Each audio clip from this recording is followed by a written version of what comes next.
Tak, dobrý den, já vás vítám u takového dnešního techničtějšího videa. Jedná se o to, pokud vám z nějakého důvodu padá Mastercam, nebo vám nejdou nějakým způsobem nahrát soubory, dlouho to trvá a pak vám to třeba spadne nebo hodí to nějakou chybu. A už pak se neví úplně co s tím, tak vám chci ukázat.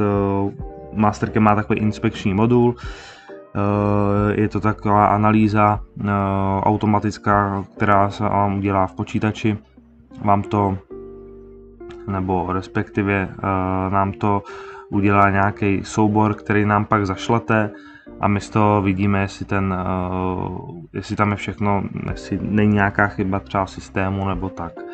Tak teď vám ukážu, jak to udělat. To znamená, jdeme na stránky Mastercamu, musíme jít na americké stránky Mastercamu, kde si stáhnete ten inspekční modul. To znamená, otevřu si tady stránku Mastercamu, jdu tady do support, technický support, sjedu tady dolů a tady máme nějaký tři typy, takže tadyhle rozklikneme tadyhle drivers a utilities. Tak, sjedeme dolů a tadyhle si stáhneme ten inspekční modul, takže jednoduše na to klikneme.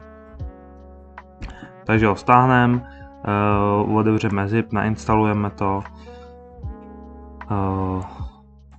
a to je k té instalaci. Tak, další věc, my vám pak k tomu dáme takovýhle soubor, takovouhle nápovědu, jak to celý jakoby udělat. Nicméně, já ten inspekční modul už tady mám, takže jednoduše já si ho rozkliknu. Tak, máme tady takovouhle tabulku. Teď jedná se o to, že tadyhle rozklikneme tuhle ikonku a záleží, jaký Mastercam samozřejmě používáte, takže my můžeme udělat tu 25. Tak, rozklikneme si, jakou verzi Mastercamu potřebujeme a použijeme tadyhle tlačítko. Na to klikneme.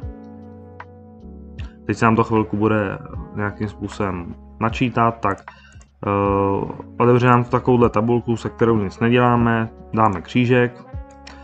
Tohle je v pořádku a teďka klikneme na to Analyzed.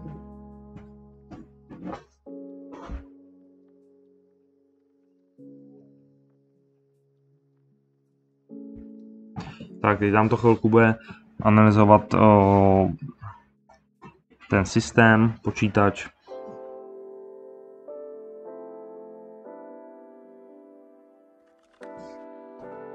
Tak, pokud analýzu máme hotovou, tak klikneme pouze na tlačítko Create Report.